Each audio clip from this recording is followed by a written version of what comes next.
السلام علیکم، میرا نام طاہر علی ہے اور میرے چینل کا نام مسلمان ہے اور میں اس چینل پہ تشریحات اپلوڈ کرتا ہوں اور میرے چینل کو سبسکرائب کرنا نہ بھولیے۔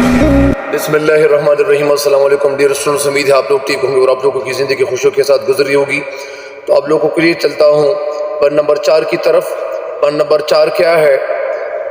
وہ یہ ہے، سب سے پہلے ایک دفعہ اس کو پڑھتا ہوں، اس کے بعد پھر ایک شعر کی تشریح اپلوڈ کرتا ہوں تاکہ آپ لوگوں کے لیے آسانی ہو۔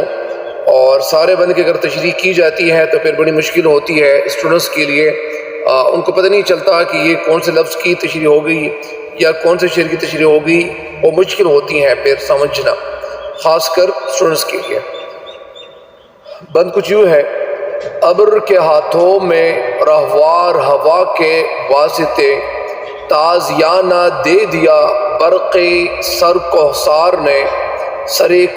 نے، اے ہمالا کوئی بازی گاہ ہے تو بھی جسے دست قدرت نے بنایا ہے عناصر کے لیے، ہائے کیا فرتی طرب میں جھومتا جاتا ہے ابر، فعل بے زنجیر کی صورت اڑا جاتا ہے ابر۔ ابر کے ہاتھوں میں رہوار ہوا کے واسطے، ابر کے معنی کیا ہے؟ ابر بادل کو کہتے ہیں۔ ابر کے ہاتھوں میں، ہاتھ یعنی ہاتھوں میں، رہوار گھوڑا، ہوا کے واسطے یعنی ہوا کے ذریعے، یعنی بادل کے ہاتھوں میں، رہوار ہوا یعنی ہوا کے ذریعے یا ہوا کا گھوڑا، رہوار ہوا مطلب یعنی ہوا کا گھوڑا، واسطہ کے ذریعے، تازیانہ کے معنی چابک، دے دیا برق بجلی کو کہتے ہیں، سر کوثار پہاڑ کو کہتے ہیں یعنی پہاڑ کے اوپر۔ تو اس کے جو معنی بنتے ہیں وہ اس کی جو تشریح بنتی ہے وہ آپ کے سامنے عرض کرتا ہوں۔ وہ تشریح، اس کی جو تشریح بنتی ہے وہ کیا بنتی ہے؟ وہ یہی بنتی ہے کہ شاعر اس شعر میں ہمیں یا ہمالا پہاڑ کی طرف مخاطب ہو کر کہتے ہیں کہ اے ہمالا، تیرے گرد و پیش اور ماحول کو دیکھتے ہوئے یوں لگتا ہے یا یوں دکھائی دیتا ہے کہ یہاں جو ہوا چل رہی ہے یا جو ہوا رواں ہے وہ ایک تیز گھوڑے کی طرح ہے۔ اس کی رفتار کو مزید تیز کرنے کے لیے تیری چوٹیوں پر چمکنے والی بجلیوں نے بادلوں کے ہاتھوں میں ایک چابک دے دیا ہے۔ یعنی اس شعر میں شاعر کہنا یہ چاہتے ہیں کہ اے ہمالا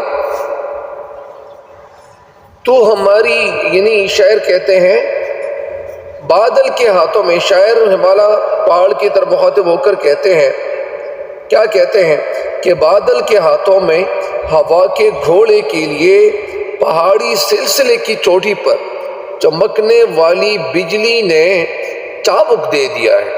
یہاں شاعر نے ہوا کو گھوڑے سے تشبیہ دی ہے جس پر بادل سوار ہو کر اڑے جا رہے ہیں، یعنی بادل سوار ہو کر اڑے جا رہے ہیں، جس طرح کوئی مطلب یعنی سواری پہ سوار ہوتا ہے، چاہے گھوڑا ہو چاہے خچر ہو، لوگ اس کے ذریعے سواری کرتے ہیں، یا اونٹ ہو۔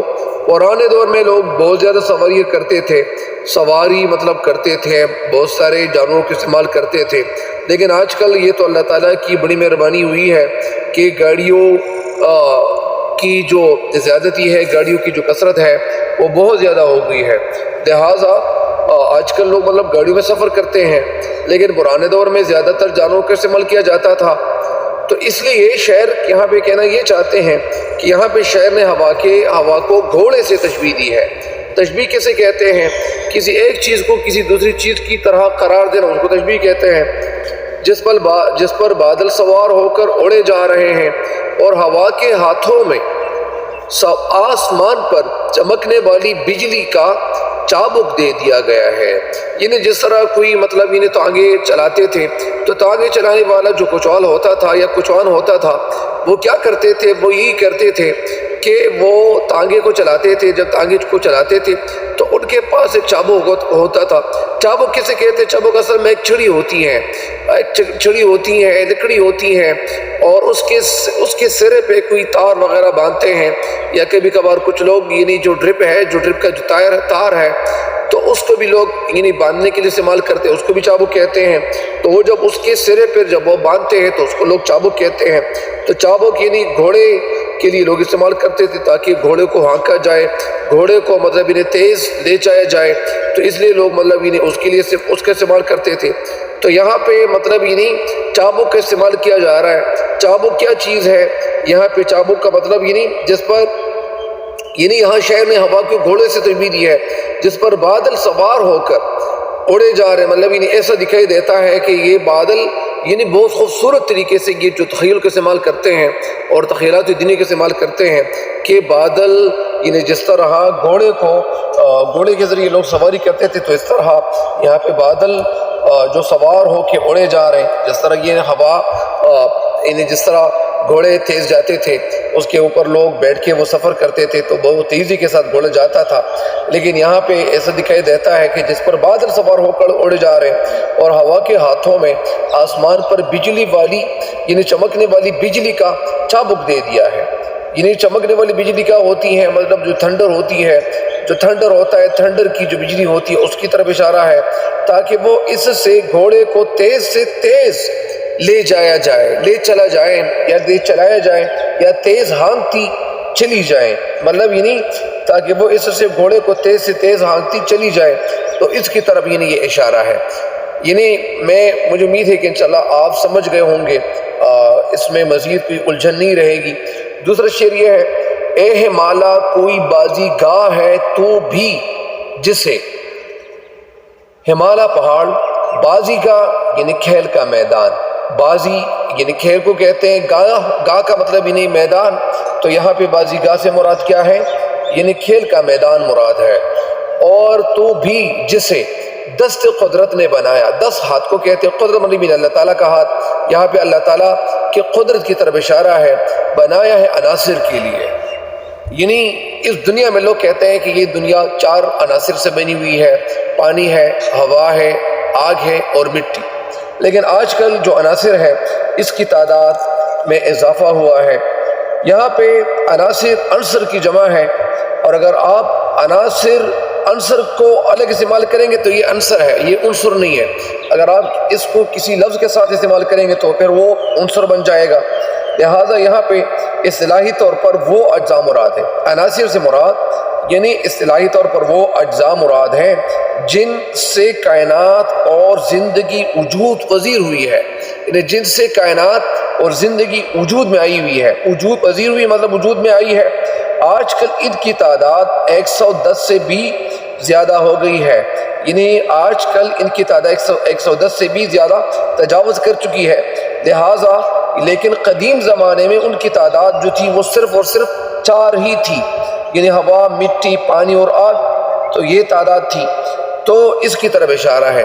اب اس شعر کی تشریح آپ کے سامنے رکھتا ہوں، امید ہے اللہ تعالیٰ سے کہ یہ تشریح بھی آپ کو سمجھ آ جائے گی۔ یہاں پہ اس شعر میں شاعر ہمالیہ پہاڑ کی طرف مخاطب ہو کر کہتے ہیں کہ کیا ایسا تو نہیں، یہ آسان تشریح ہے، کیا ایسا تو نہیں کہ تیرا دامن بھی ایک کھیل کے میدان کی طرح ہے، ایسا میدان جسے قدرت نے خود اپنے ہاتھوں سے بڑی صناعی، بڑی یعنی کاریگری کے ساتھ بنایا ہے۔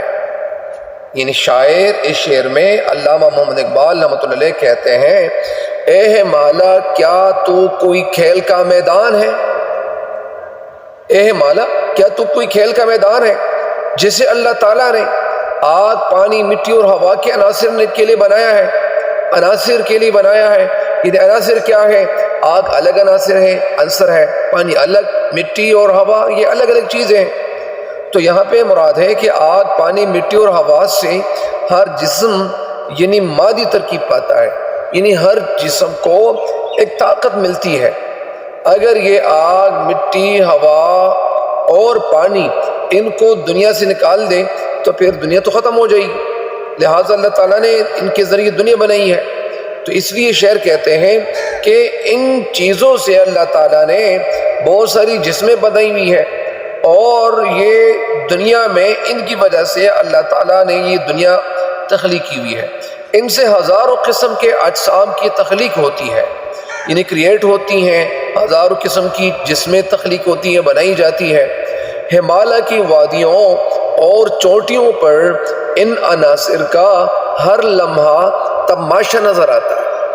تماشا کا مطلب جس طرح کوئی کھیل کا میدان ہو، مثال کے طور پر یعنی جس طرح اللہ تعالیٰ نے ہماری جسم ہے، ہمارا جو جسم ہے، ہماری جو باڈی ہے، اس باڈی کے اندر اللہ تعالیٰ نے بے پناہ قسم کی جو یعنی عناصر ہے وہ بنائے ہوئے ہیں۔ ہزار قسم کی چیزیں ہم جب دیکھتے ہیں، یہ تو سائنس ٹیچر ہی بہتر جانتے ہیں، اللہ تعالیٰ نے ان کو جو علم دیا ہوا ہوتا ہے۔ لہٰذا کہنے کا مقصد یہ ہے کہ آپ اسٹوڈنٹس یعنی کسی سائنس ٹیچر سے بھی معلومات حاصل کر سکتے ہیں، جو بایولوجی کا ٹیچر ہو، تو اسی وجہ سے یعنی حیاتیات کا ٹیچر ہو، بایولوجی کو اردو میں حیاتیات کہتے ہیں۔ بہرحال یہاں پہ شعر کہتے ہیں کہ ہمالیہ کی وادیوں اور چوٹیوں پر ان عناصر کا ہر لمحہ تماشا نظر آتا ہے۔ عناصر کیا ہے؟ یعنی جو مٹی ہے، پانی ہے، ظاہری بات ہے کہ جو پہاڑ ہے، پہاڑ مٹی سے اللہ تعالیٰ نے، پتھروں سے اللہ تعالیٰ نے تخلیق کر رکھے ہیں۔ وہاں پہ ساتھ ساتھ یعنی جو برف پڑا ہوتا ہے، تو برف کس چیز سے اللہ تعالیٰ بناتا ہے؟ یعنی پانی سے ہی بناتا ہے۔ ساتھ ساتھ اللہ تعالیٰ نے یعنی جو پودے بنائے ہوئے ہوتے ہیں، تو پودے کس چیز سے بنے ہوئے ہوتے ہیں؟ پودوں کو جو طاقت ملتی ہے وہ بھی مٹی کے ذریعے سے، اسی طرح مٹی میں ان کی نشو و نما ہو رہی ہوتی ہے، اور ساتھ ساتھ پانی کی ضرورت ہوتی ہے، ہو رہی ہوتی ہے۔ تو اس وجہ سے شعر یہاں پہ کہتے ہیں کہ جو پہاڑ ہے، تو ہمالیہ کی وادی اور چوٹی پر ان عناصر کا ہر لمحہ تماشا نظر آتا ہے، یعنی جو میدان بنا ہوا ہے یہ بھی مٹی سے بنا ہوا ہوتا ہے۔ کہیں ہوا یعنی ہوا چل رہی ہوتی ہے، کہیں پانی، ظاہری بات ہے کہ پانی کے بغیر، ہوا کے بغیر یہ دنیا میں نظام قائم و دائم ہے۔ اگر تھوڑے وقت کے لیے ہوا رک جائے تو 1 سیکنڈ کے اندر اندر سارے لوگوں کی اموات ہو سکتی ہے، یعنی کچھ لمحوں کے اندر ساری انسانی جو زندگی ہے، یا جو جانور ہے، پرندے ہیں، بہت ساری چیزیں جو اللہ تعالیٰ کی جو مخلوقات ہیں وہ ختم ہو سکتی ہے اگر پانی ختم کیا جائے۔ ساتھ ساتھ پھر پانی کے ساتھ ساتھ یعنی کہیں پانی، کہیں بجلی، کہیں کڑک، کہیں سبزہ، کہیں کوئی اور کہیں مادہ اپنا کام کرتا دکھائی دیتا ہے۔ مطلب یعنی ہر جگہ پہ اللہ تعالیٰ نے ایک سسٹم بنایا ہوا ہوتا ہے، تو اس سسٹم کے اندر یعنی یہ ساری چیزیں کام کر رہی ہوتی ہیں۔ لہٰذا اگر میں آپ کو ایک بات بتا دوں، اگر آج کل اگر یہ جو مشینوں کے ذریعے سے چیزیں بنائی جاتی ہیں، آج کل اگر کسان مطلب یعنی بیج بونا چھوڑ دے، کسی کھیت میں گندم اگانا چھوڑ دے، اسی طرح بہت ساری فصلیں جو اگائی جاتی ہیں وہ چھوڑ دے، تو لہٰذا پھر کوئی بھی چیز مطلب اگ نہیں آئے گی۔ یہ اللہ تعالیٰ ان کے ذریعے یہ نظام چلا رہا ہے۔ ساتھ ساتھ یعنی مستری جو گاڑیوں کا جو میکینک ہوتا ہے، گاڑیوں کو ٹھیک کرتا ہے، اگر وہ گاڑی بنانا چھوڑ دے یا گاڑیوں کو ٹھیک کرنا چھوڑ دے، یا اسی طرح جو مشینیں ہیں، جو وہ خودکار مشینیں ہیں جن کے ذریعے سے گاڑیاں بنائی جاتی ہیں، لہٰذا اگر یہ مزید گاڑیاں بنانا اگر وہ چھوڑ دے تو لہٰذا اس دنیا میں کوئی چیز نہیں رہے گی۔ اسی طرح بہت ساری چیز ایسی ہے کہ اگر وہ بنانا لوگ چھوڑ دیں تو پھر دنیا میں ہمیں کوئی جگہ نظر نہیں آئے گی۔ اگر گاڑیوں کے کارخانے بند کیے جائیں تو پھر گاڑیاں مہنگی ہو جائیں گی، اور یہ گاڑیاں کچھ سال تک تو چلتی رہے گی، لیکن پھر نئی گاڑیاں جب بند ہو جائیں گی تو ایک وقت ایسا آئے گا کہ پھر گاڑیاں بھی ختم ہو جائیں گی۔ لہٰذا اسی طرح یہ فصلیں ہیں، اسی طرح یہ ہوائیں ہیں، اسی طرح یہ برف ہے، اسی طرح یہ پتھر ہے، ان کے ذریعے اللہ تعالیٰ یہ دنیا چلا رہا ہے۔ بہرحال بہت زیادہ ڈیٹیل میں نہیں جانا چاہتا، لیکن کہنے کا مقصد یہ ہے کہ ہر جگہ پہ ان عناصر کا تماشا نظر آتا ہے۔ کہ یہ تماشا نظر نہیں آتا، یہ جو ہمیں پھل ملتے ہیں، ساتھ ساتھ جو اناج ہمیں ملتے ہیں، ساتھ ساتھ یہ جو ہمیں گاڑیاں ملتی ہے، اسی طرح ساتھ ساتھ جو ہم سڑکوں پہ رواں دواں ہوتے ہیں، تو یہ سڑکوں پہ جب رواں دواں ہوتے ہیں، یا اسی طرح یہ ساری چیزیں اللہ تعالیٰ نے ان کو جو گروتھ کر رکھا ہے، یہ جو گروتھ کر رہے ہیں، یا اسی طرح ان کو جو نشو و نما مل رہی ہے، یہ ظاہری بات ہے اگر آپ پودوں کو مطلب اگائیں گے تو وہ ان کو ہوا کی ضرورت ہوتی ہے، ساتھ ساتھ پھلوں کے جو درخت ہیں ان کو مطلب ہوا کی ضرورت ہوتی ہے، پانی کی ضرورت ہوتی ہے، اور ساتھ ساتھ مٹی کی ضرورت بھی ہوتی ہے۔ تو یہ ساری چیزیں اگر ہوتی ہیں تب یہ ہم گروتھ کر سکتے ہیں، تب یہ پھل بھی گروتھ کر سکتے ہیں، جانور بھی گروتھ کر سکتے ہیں، پرندے بھی گروتھ کر سکتے ہیں، اور سمندر میں مچھلی بھی گروتھ کر سکتے ہیں۔ اگر آپ سمندر سے پانی کو نکال دیں تو پھر مچھلی کہاں رہیں گی؟ ہوا میں تو نہیں اڑ رہے گی، لہٰذا ہوا بھی بند ہو جائے، پانی بھی ختم ہو جائے، مٹی بھی ختم ہو جائے، تو پھر اس دنیا کا نظام سارا کا سارا درہم برہم ہو سکتا ہے، ختم ہو سکتا ہے۔ لہٰذا یہاں پہ شاعر کہتے ہیں کہ ہر جگہ ہی تماشا دکھائی دیتا ہے، یعنی پانی میں الگ مخلوقات اللہ تعالیٰ نے ان کو مطلب یعنی ان کا گروتھ کر رہا ہوتا ہے، اور اسی طرح ہر جگہ پہ یعنی یہ چاروں عناصر نظر آ رہے ہوتے ہیں۔ اس عمل کو مختلف قسم کے عناصر کا کھیل اور ہمالہ کو اس کھیل کا میدان کہا ہے۔ یعنی اصل میں کھیل کا میدان اس لیے ان کو کہا ہوا ہے کہ یہ جو ہمالہ پہاڑ ہے تو اس میں بھی یہ چیزیں اللہ تعالیٰ نے ان کو بنایا ہوا ہے، اس چیزیں نظر آ رہی ہوتی ہیں۔ تو بہرحال مجھے امید ہے کہ انشاءاللہ آپ کو اس شعر کی تشریح بھی سمجھ آ گئی ہوگی۔ آخری جو شعر ہے وہ یہ ہے، ہائے کیا فرتے طرب میں جھومتا جاتا ہے ابر، فعل بے زنجیر کی صورت اڑا جاتا ہے ابر۔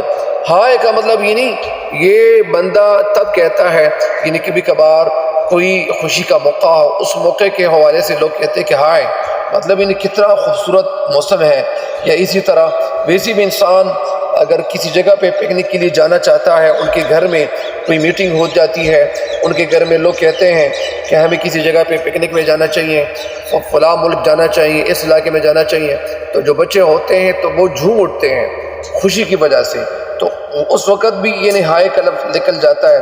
بہرحال فرط طرب کے معنی کیا ہے؟ خوشی کی افراط اوڑا جانا، یعنی خوشی کی جو کثرت ہے اس کی طرف اشارہ ہے۔ اور یہ کیا ہے؟ ساتھ ساتھ اوڑا جانا یہ اصل میں ایک محاورہ ہے، یعنی بہت تیز دوڑنا۔ یہاں پہ ساتھ ساتھ جھومتا جاتا ہے، فیل کا مطلب یعنی فیل کیسے کہتے ہیں؟ ہاتھی کو کہتے ہیں بے زنجیر، یعنی بغیر زنجیر کے۔ صورت کا مطلب یعنی کی طرح اڑا جاتا ہے، مطلب اڑا جانا یہاں پہ آپ کو بتا دیا کہ یہ کیا ہے۔ اڑا جانا کا مطلب یعنی بہت تیز دوڑنا، اور محاورہ ہے بہت تیزی کے ساتھ، یعنی جو ہاتھی ہے وہ دوڑ رہا ہوتا ہے اس کی طرف اشارہ ہے۔ اس شعر کی جو آسان تشریح وہ یوں ہے کہ شاعر اس شعر میں ہمیں کہنا یہ چاہتے ہیں، ہائے کا مطلب میں نے آپ کو بتا دیا کہ اس میں حیرانی کا اظہار ہے۔ فرط طرف یعنی بہت خوشی، فیل ہاتھی کو کہتے ہیں بے زنجیر، یعنی جسے زنجیر نہ ڈالی گئی ہو اس کو فیل کہتے ہیں۔ فیل زنجیر، بے زنجیر کا مطلب جسے زنجیر نہ ڈالی گئی ہو۔ اس شعر کی جو تشریح وہ یوں بنتی ہے کہ یہاں کس جوش اور مسرت کے ساتھ بادل اس طرح محو پرواز ہے، یعنی پرواز میں مطلب مصروف ہے، مشغول ہے، جیسے وہ بے زنجیر ہاتھی کی حیثیت رکھتے ہیں۔ اچھا، یعنی اس شعر کی جو تشریح ہے وہ کچھ یوں بنتی ہے، شاعر اس شعر میں کہنا یہ چاہتے ہیں، ہمالہ کے نظاروں کی تاثیر کی شدت سے شاعر کے منہ سے بے اختیار ہائے کا کلمہ نکلتا ہے، اور وہ کہتا ہے کہ اے ہمالہ، تیری وادیوں میں بادل انتہائی خوشی سے اور مستی کے عالم میں جھومتا ہوا بھاگا جا رہا ہے۔ عالم کے معنی حالت، یعنی مستی کی حالت میں جھومتا ہوا، جھومنا مطلب یعنی کیسے کہتے ہیں آپ لوگ تو جانتے ہیں کہ جھوم جانا، مطلب جس طرح کچھ لوگ کیا کرتے ہیں وہ ناچتے ہیں تو ناچتے ناچتے وہ جھوم جاتے ہیں، لیکن یہاں پہ اسی کی طرف یعنی یہ اشارہ کرتے ہیں، اس طرح بھاگا جا رہا ہے جیسے وہ مست ہاتھی بھاگا جا رہا ہو جس کے پاؤں میں یعنی زنجیر نہ ہو۔ یعنی شاعر اس شعر میں کہنا یہ چاہتے ہیں کہ یہ جو بادل ہے یہ ایسے تیزی کے ساتھ یعنی یہ جا رہے ہیں کہ یہ ایسا دکھائی دیتا ہے، ہائے کیا فرط طرب، یعنی کتنے مزے میں، کتنی خوشی میں جھومتا جا رہا ہے ابر۔ یعنی یہ اصل میں یہ کیفیت، یہ حالت انسان کو اس کا پتہ تب چلتا ہے جب یعنی یہ پہاڑوں پہ موجود ہو، ساتھ ساتھ بادل بھی چھائے ہوئے ہو، اور ساتھ ساتھ بادل کے چھانے کے ساتھ ساتھ ہوا بھی چل رہی ہو، تو یہ اس حالت کی طرف اشارہ کرتے ہیں۔ یعنی ہائے کتنی خوشی کی بات ہے، فرط طرب میں، خوشی میں جھومتا جاتا ہے ابر، مطلب یعنی یہ جو بادل ہے یہ جھوم رہے ہیں جس طرح کوئی جھومتا ہے۔ تو یہاں فیلیز بے زنجیر کی صورت، یعنی یہ ایسے طریقے سے جا رہے ہیں، بادل اڑے جا رہے ہیں کہ جیسے وہ فیل، وہ ہاتھی جو زنجیر کے بغیر ہو، یعنی زنجیر ان کے پاؤں میں نہ لگایا گیا ہو، یعنی پہلے بھی زنجیر کی صورت، یعنی بغیر زنجیر کی طرح، یعنی جس طرح بادل یعنی اڑے جا رہے ہیں، مطلب بادل تو ظاہری بات ہے کہ بادل ہوا کے ذریعے سے۔ میں آپ کو ایک بات یہ بھی بتاتا چلوں کہ آج کل گرمیوں کے دن مطلب یعنی شروع ہو گئے ہیں، تو کہنے کا مقصد یہ ہے کہ جب بادل چھا جاتے ہیں، جتنی زیادہ تیز ہوائیں چلتی ہیں اتنے زیادہ تیزی کے ساتھ بادل بھی مطلب جا رہے ہوتے ہیں، اڑ رہے ہوتے ہیں۔ تو یہ اسی کیفیت اور اسی حالت کو علامہ محمد اقبال رحمۃ اللہ علیہ نے بیان کیا ہوا ہے۔ مجھے امید ہے کہ انشاءاللہ آپ ان تشریحات کو سمجھ چکے ہوں گے، لیکن آخر میں اس سارے بند کی میں تشریح اکٹھی بیان کرتا ہوں تاکہ آپ لوگ مکمل طور پر انہیں سمجھ جائیں۔ اب آپ اس بند کی تشریح سنیں۔ شاعر علامہ محمد اقبال رحمۃ اللہ علیہ ہمالیہ پہاڑ کی چوٹیوں کی طرف مخاطب ہے اور اپنے اظہار خیال کر رہے ہیں اور کہتے ہیں، جو بجلی پہاڑ کی چوٹیوں پر چمکتی ہے، اس نے ہوا کے گھوڑے کے لیے بادل کے ہاتھ میں کوڑا دے دیا ہے، چابک دے دیا ہے۔ اے ہمالیہ، معلوم ہوتا ہے کہ تو بھی کھیل کا کوئی میدان ہے جسے قدرت کے ہاتھ نے عناصر کی یعنی دھما چوکڑی کے لیے یا اچھل کودنے کے لیے بنایا ہے۔ آہا، بادل خوشی کے جوش میں کیا جھومتا جا رہا ہے، وہ اس طرح اڑا جا رہا ہے جیسے کسی ہاتھی کے پاؤں سے زنجیر اتار دی گئی ہو۔ اس بند میں بھی شاعر نے منظر کشی کا جو کرشمہ ہے وہ دکھایا ہے، اور اس کا کرشمہ مطلب اعجاز یعنی معجزہ، اور اس کا صحیح اندازہ اس وقت ہو سکتا ہے کہ انسان یعنی شام ہوتے ہی کسی بلند پہاڑ پر کھڑا ہو، بادل گھرا ہوا ہو، بجلی چمک رہی ہو، ہوا چل رہی ہو۔ اس وقت جو کیفیت، جو حالت ہوتی ہے، شاعر نے اس بند میں بڑی خوبی سے پیش کر دی ہے۔ وہ منظر کو دیکھتا ہے تو خیال ہوتا ہے یا خیال آتا ہے کہ ہوا کے گھوڑے کے لیے بادل کو بجلی کی شکل میں ایک کوڑا مل گیا ہے، ایک چابک مل گیا ہے، ایک تازیانہ مل گیا ہے تاکہ اسے اور تیز چلائے۔ بجلی کی تشبیہ کوڑے سے حد درجہ یعنی چابک سے حد درجہ موضوع ہے، مناسب ہے۔ ساتھ ہی اسے احساس ہوتا ہے کہ یہاں ہوا، پانی، خاک اور آگ موجود ہے، اور یہ سب چیزیں ایک دوسری سے یعنی بازی لے جانے کے لیے یعنی سرگرم کار ہے، یعنی سرگرم ہے، کام میں سرگرم ہے۔ دل پر یہ اثر پڑتا ہے کہ قدرت نے عناصر کی کھیل کود کے لیے پہاڑ کی طرح میں پہاڑ کی صورت میں ایک میدان مہیا کر دیا ہے، میسر کر دیا ہے۔ ہوا کی لہروں پر بادل اڑا جا رہا ہو تو یہی معلوم ہوتا ہے کہ وہ سرور کی حالت میں، کہ وہ خوشی کی حالت میں، کہ وہ انبساط اور یعنی طمانینت کی حالت میں جھومتا جا رہا ہے، یا ایک ہاتھی ہے جو زنجیریں توڑ کر بھاگا جا رہا ہے۔ مجھے امید ہے کہ انشاءاللہ اس بند سے بھی آپ بہت زیادہ استفادہ کریں گے۔ آپ اسٹوڈنٹس کو چاہیے کہ میرے ان اشعار کی تشریحات کو سارے دوستوں کے ساتھ شیئر اس لیے کیجیے تاکہ آپ کو صحیح طریقے سے آپ کو بھی سمجھ آ جائے اور آپ کو اس کا ثواب بھی مل جائے، تاکہ جو فائدہ آپ خود اٹھا رہے ہیں دوسرے لوگوں کے لیے بھی آپ کے ذہن میں ایسی سوچ ہونی چاہیے تاکہ وہ بھی اس سے فائدہ اٹھائیں۔ مجھے بھی خصوصی دعا میں یاد رکھیے گا۔ تب تک کے لیے مجھے دے جگہ اجازت۔ اللہ نگہبان۔